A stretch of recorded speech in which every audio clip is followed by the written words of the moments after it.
तुमचा आवडला फोन. ओय हिरो. एक हिरो तर डायरेक्ट गप्पच चालला. यांचं मला कळलं, यांच्या बोलती बंद करायची म्हणलं का डायरेक्ट कॅमेरा चालू करायचा, डायरेक्ट गप. तसे तर गप बसती नाही ते. हाय नमस्कार, मी शीतल तुमचं सर्वांचं मनापासून स्वागत करते. तर गुड मॉर्निंग. तर आता आम्ही मस्तपैकी छान तयार झालेलो आहे. मम्मी तिकडे घर बंद करते आणि आता आम्ही निघालेलो आहोत मंदिरात, जो की आमच्या इथून खूप मोठा कार्यक्रम आहे. तो काय काय आहे काय काय नाही ते तुम्हाला पुढे समजणारच आहे. सो स्टे ट्यून आणि व्हिडिओ शेवटपर्यंत नक्की बघा. आणि इकडे गावाला अजिबात सुद्धा पाऊस नाही आहे. मुंबईला खूप पाऊस सुरू होता, पण कालपासून इथे अजिबात आल्यापासून पाऊस नाही आहे. त्यामुळे मस्त साडी घालता आलेली आहे, नाहीतर मग काय ड्रेसच घालायला लागला असता तर खूप पाऊस असता. तर आमच्या दोघींचंही आवरून झालं होतं आणि वातावरण गावचं इतकं मस्त होतं.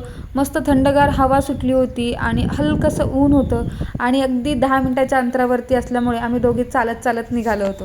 तर अगदी 10 मिनिटातच आम्ही दोघी मंदिराजवळ आलो होतो. आणि तुम्हाला हे जे कंपाऊंड दिसत आहे ना, ते मंदिराच्या आवाराचं कंपाऊंड आहे आणि त्याच्यावरती किती सुंदर असे अभंग लिहिलेले आहे. त्याच्या मागची उद्देश एकच आहे की जाता येता अगदी लहानांपासून मोठ्यांपर्यंत ते अभंग वाचले जातील आणि वाचता वाचता ते अभंग सगळ्यांचे पाठ होतील. तर अशी सुंदर अशी संकल्पना प्रत्येक वेळी राबवली जाते. आणि तुम्ही गाड्यांच्या क्वांटिटीवरून तुम्ही लक्षात आलं असेल की किती मोठ्या प्रमाणामध्ये लोक जमा झालेली आहेत. आणि ही लोक फक्त गावातलीच नाही आहेत, तर आजूबाजूच्या गावातून आलेली आहेत. कारण प्रत्येकाचं हे श्रद्धास्थान आहे, प्रत्येकाच्या मनोकामना, प्रत्येकाची दुःख निवारण होत असतं. तर हे आहे श्री क्षेत्र पुणेवाडीमधलं काळभैरवनाथाचं अगदी जागरूक असं देवस्थान.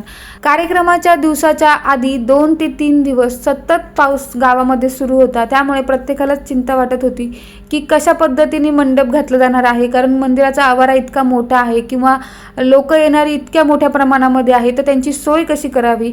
पण ती शेवटी काळजी भैरवनाथालाच होती. त्याच्या कृपेने काल 2 वाजल्यापासून अजिबात गावामध्ये पाऊस पडला नव्हता. त्यामुळे प्रत्येकाची सोय झाली होती, कोणालाही त्रास झाला नाही आणि अगदी छान निर्विघ्नपणे गावचा कार्यक्रम पार पडला होता. आणि कोटि भास्वरं भवाप्तिकारकं नीलकण्ठनिश्चिता सदायकं त्रिलोचनं कालकालमम्मुजाक्षमक्षशूलं भजे काशिकापुराधिनाथ कालभैरवं भजे शूलदन्तपाशदन्तभारमादिकारणा कामकायमादिते पञ्चकी वैकले भैरवनाथ पञ्चकी वैकले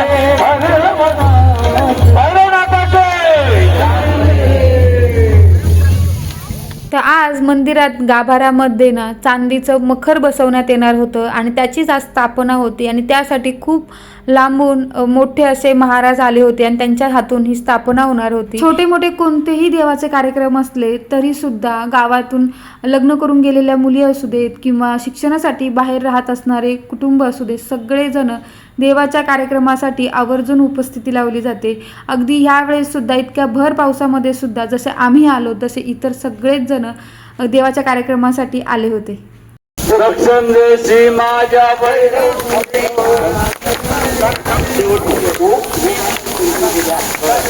उपादक्षण म्हणजे काळाचा काळ चक्रवाती हाती किंडूळ गया थोडे त्यांच्या पटकांची माळ आपल्याला समजा कल्पनाळ हे देव जय भैरवा. आरती झाली आणि आरतीनंतर दर्शनासाठी सगळ्यात पहिला मान दिला गेला तो महिलांना. आणि फक्त ह्याच वेळेस नाही तर प्रत्येक वेळेस अगदी जेवणासाठी असू दे किंवा दर्शनासाठी असू दे महिलांना पहिलं प्राधान्य दिलं जातं. जितकं मंदिराचा परिसर मोठा सुंदर होता तितकाच आतमध्ये सुद्धा मंदिर मोठं सुंदर आणि अगदी रेखीव आहे. आणि सगळ्यात महत्त्वाचं म्हणजे मनाला शांतता देणारं आहे. मनामध्ये कितीही गोंधळ असला तरी इथे आल्यानंतर मात्र तो अगदी शांत होत असतो. आणि इथे सगळ्यात महत्त्वाची गोष्ट म्हणजे इथे जेवणासाठी कोणत्याही पद्धतीच्या पंत्रावळ्या वापरल्या जात नाही, तर इथे स्टीलच्या ताटांमध्ये जेवण वाढलं जातं. तुम्ही कधीही या आणि कितीही संख्येने लोक आली तरीही ताटातच जेवण दिलं जातं. आपलं जेवण झालं की ते ताट स्वच्छ असं धुवून ठेवून द्यायचं, अशी अगदी मस्त अशी शिस्त आहे. तर इथे सगळ्यांच्या गाठीभेटी झाल्या. प्रसादामध्ये लापशी, आमटी आणि भात असं जेवण होतं आणि इतकं सुंदर होतं. पोटभर जेवण करून आम्ही आलो होतो मामाच्या घरी. तर हे आहे माझ्या मामाचं घर बरं का, अगदी 5 मिनिटाच्या अंतरावरती आहे.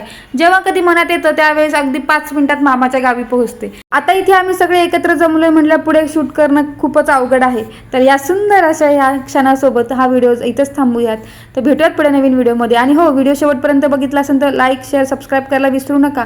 आणि या पुढचा ब्लॉग तर अजूनही इंटरेस्टिंग असणार आहे, त्यामुळे पटकन सबस्क्राईब करा. बाय.